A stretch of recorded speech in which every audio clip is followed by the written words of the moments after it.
عجیب قوم ہے، اپنی کتاب پر ایمان رکھنے کے باوجود کہتی ہے کہ اللہ کی طرف سے کسی پر کوئی کتاب نازل نہیں ہوئی۔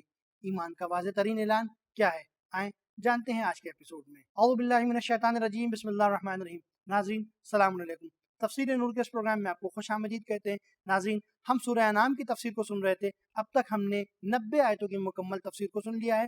آج ہم آیت نمبر 91 اور 92 کی تفسیر کو سنیں گے۔ آیت نمبر 91 کی تفسیر کو جاننے کے لیے آئیں اس کی تلاوت اور ترجمے کو سنتے ہیں۔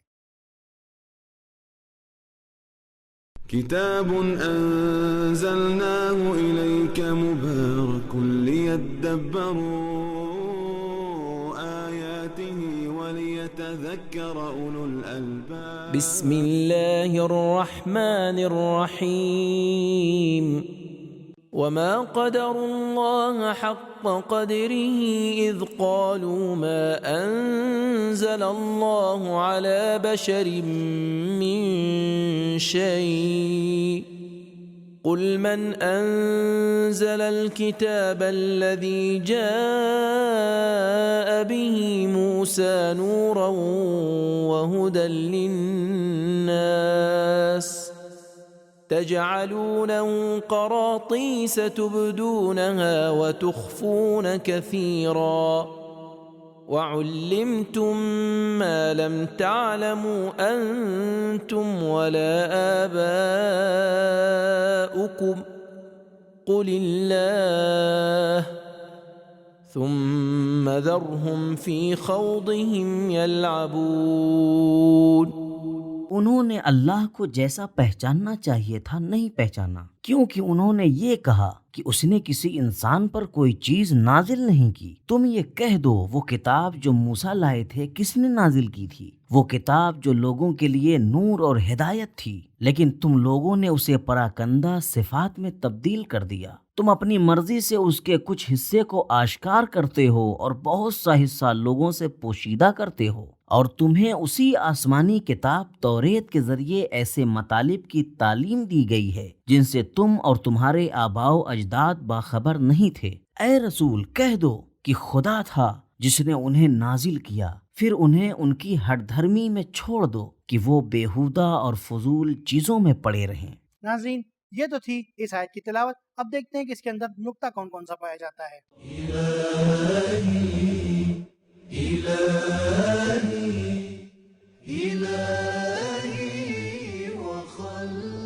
یہودیوں کا ایک گروہ جو حضرت موسیٰ علیہ السلام پر وحی کے نزول کا یقین رکھتے تھے، لیکن اپنی ہٹ دھرمی کی وجہ سے کہنے لگے کہ خدا نے کسی پیغمبر پر کوئی کتاب نازل نہیں کی۔ یہ آیت کہتی ہے کہ تمہاری بات تمہارے عقیدے سے مطابقت نہیں رکھتی۔ اگر اللہ تعالیٰ کسی پر وحی نازل نہیں کرتا تو پھر یہ توریت کیا ہے جس پر تم لوگ عقیدہ رکھتے ہو؟ یہ کتاب کس نے نازل کی ہے؟ ناظرین، یہ تو تھے اس آیت کے نکات۔ اب دیکھتے ہیں کہ اس کے اندر پیغامات کون کون سے پائے جاتے ہیں۔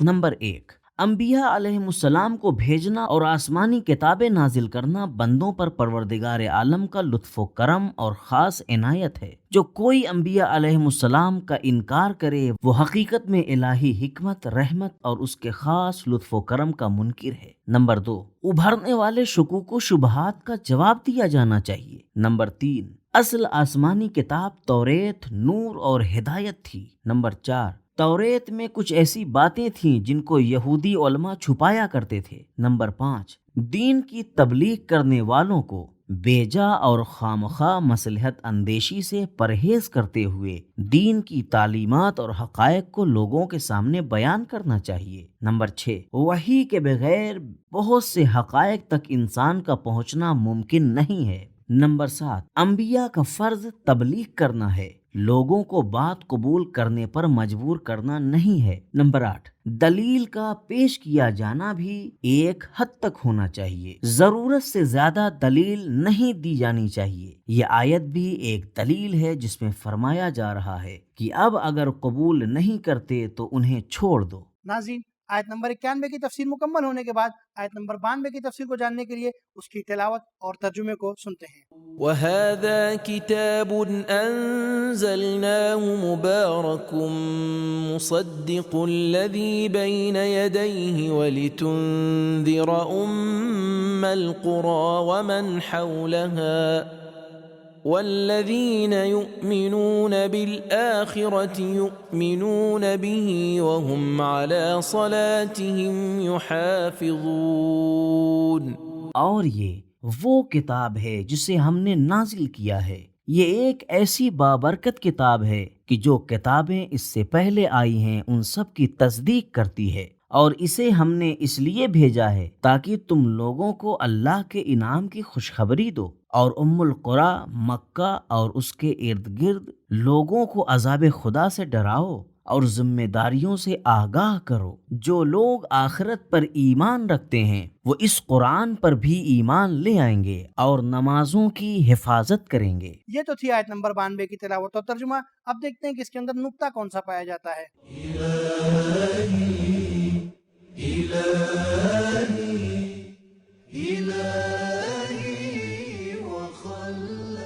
اس آیت میں لتنذرا واو کے ہمراہ ذکر ہوا ہے، ولتنذرا شاید یہ اس بات کی طرف اشارہ ہو کہ قرآن مجید میں ڈرانے کے علاوہ دوسرے بھی اہداف و مقاصد موجود ہیں۔ ناظرین، اس آیت کے نقطے کے بعد دیکھتے ہیں کہ اس کے اندر پیغامات کون کون سے پائے جاتے ہیں۔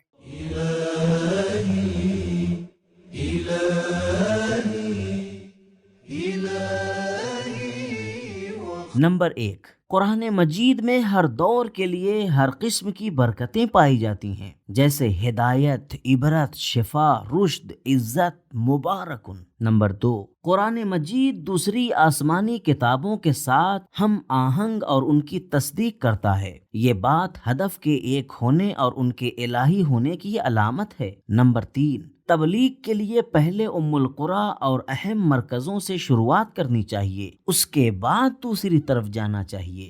نمبر 4، قرآن مجید اور قیامت پر ایمان ایک دوسرے کے ساتھ ہے۔ نمبر 5، ایمان کا واضح ترین اظہار نماز ہے۔ نمبر 6، آخرت پر ایمان نماز کی حفاظت کا سبب ہے۔ تو ناظرین، ہمیں معلوم ہوا کہ قوم یہود اپنی کتاب توریت پر ایمان رکھنے کے باوجود بھی یہ کہتی ہے کہ اللہ کی طرف سے کوئی بھی چیز کسی بھی انسان پر نازل نہیں ہوئی، اور جب انسان ایمان والا ہوتا ہے تو اس کا اظہار اس کی نماز سے ہو جاتا ہے۔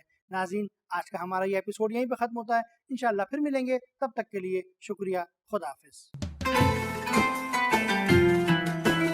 سبیل قرآن، قرآنی سماج کی پہچان۔